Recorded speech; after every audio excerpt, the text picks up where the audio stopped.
कई बार ऐसा समय आता है जब हमें डर और घबराहट का सामना करना पड़ता है।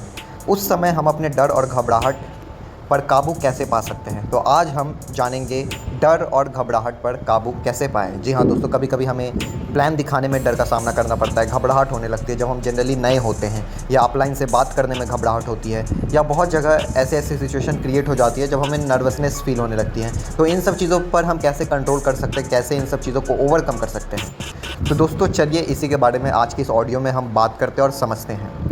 दोस्तों डर यानी फ़ियर और घबराहट कई प्रकार से होता है, जैसे कुछ होने का डर, कुछ ना होने का डर, कुछ खोने का डर, अपमान का डर, या कोई भी डर जो हमें अंदर ही अंदर कमज़ोर और असहाय बना देता है। तो ऐसा क्या तरीका है जिससे कुछ ऐसा हो जाए कि डर लगे ही ना, यानी हमारी लाइफ एकदम फ़ियरलेस हो जाए? तो इस डर को कैसे दूर किया जाए, यह जानने से पहले ये जानते हैं कि ये डर होता क्या है। जी हाँ दोस्तों, व्हाट इज़ फ़ियर? सबसे पहले तो मैं ये क्लियर करना चाहता हूँ कि डर और जोखिम में फ़र्क है। यह सब जानते हैं, अगर आग में हाथ डाल दिया जाए तो हाथ जल जाएगा। अगर हम उस आग में हाथ नहीं डाल रहे हैं तो क्या हम ऐसा इसलिए नहीं कर रहे हैं क्योंकि हम डरते हैं, या इसलिए क्योंकि हम जानते हैं कि आग से हाथ जल जाएगा? अगर फिर भी हम हाथ आग में डालते हैं तो यह जोखिम ले रहे हैं। जी हाँ दोस्तों, तो सवाल है कि आखिर डर क्या है? अगर हम डर यानी फ़ियर की परिभाषा देखेंगे तो डर यानी फ़ियर 4 शब्दों से बना हुआ है।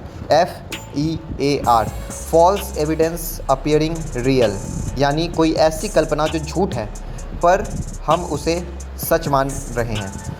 डर की सही वजह है प्रॉब्लम, यानी लाइफ में जितनी ज़्यादा परेशानियां आती हैं उतना ही डर बढ़ता जाता है। यदि आप एक नौकरी करते हैं और आपसे कह दिया जाए यदि आपने ठीक से काम नहीं किया तो आपको नौकरी से निकाल दिया जाएगा, तो आपके मन में डर पैदा हो जाएगा। अब आप काम तो कर रहे हैं पर डर के साथ। डर इमोशनली भी बनता है। कोई ऐसा फ्रेंड या कोई भी जिसे आप बहुत प्यार करते हैं उसे खोने का डर। आप कोई ऐसे पद पर हैं कि आपको लगता है मुझसे कोई गलती ना हो जाए तो अपमान का डर।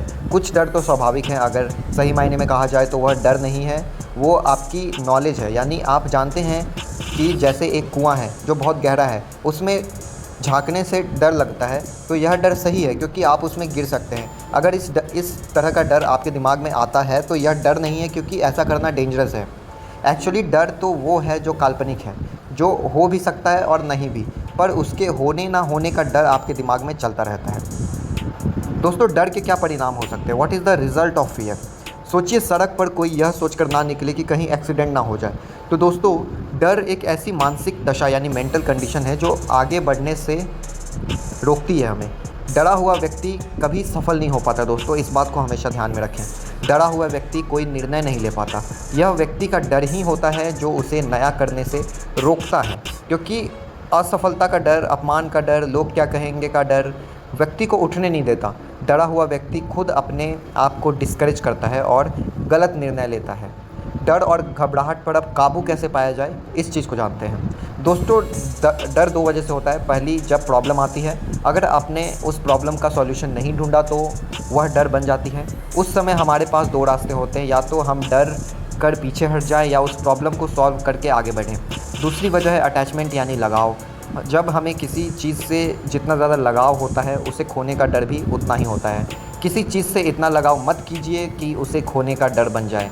तो हो सकता है आपका कोई दोस्त हो जो आपका बहुत अच्छा दोस्त है, कुछ साल बाद आपका बड़ा दुश्मन बन जाए। अपने कभी छोटे बच्चे को ज़िद करते देखा होगा, जब वो किसी एक खिलौने के लिए ज़िद करता है, रोता है, जब हम वो खिलौना उसे दिला देते हैं तो कुछ दिनों तक उसे उस खिलौने से इतना लगाव रहता है कि बाकी के और खिलौने वो भूल जाता है, पर कुछ दिनों बाद वो खिलौना कहीं टूटा फूटा पड़ा होता है। इसी तरह हमें भी कुछ चीज़ों से लगाव हो जाता है और हमें लगता है कि यह ऐसी चीज़ है जिसके बिना मैं नहीं रह सकता, और उसे खोने का डर पैदा होता है। अगर इस डर को निकालना है तो लगाव को छोड़ना पड़ेगा। जी हाँ दोस्तों, तो दोस्तों मैं उम्मीद करता हूँ कि ये ऑडियो डर और घबराहट पर कैसे काबू पाएँ, इससे आपको काफ़ी ज़्यादा इंस्पिरेशन और मोटिवेशन मिली होगी, ताकि आप भी अपने डर पर फ्यूचर में आने वाले दिनों में काबू कर पाएँ और एक अच्छा परफॉर्मेंस दे पाएँ इजी कार्ट में अपनी लाइफ में, ताकि आप जीवन में सक्सेसफुल हो पाएँ। तो दोस्तों मिलते हैं अगली किसी ऑडियो में फिर से। तब तक अपना ध्यान रखें, हेल्दी रहें, स्वस्थ रहें, डर पर काबू रखें और मेहनत करते रहें, इजी कार्ट में आगे बढ़ते रहें। जय हिंद, जय इजी कार्ट।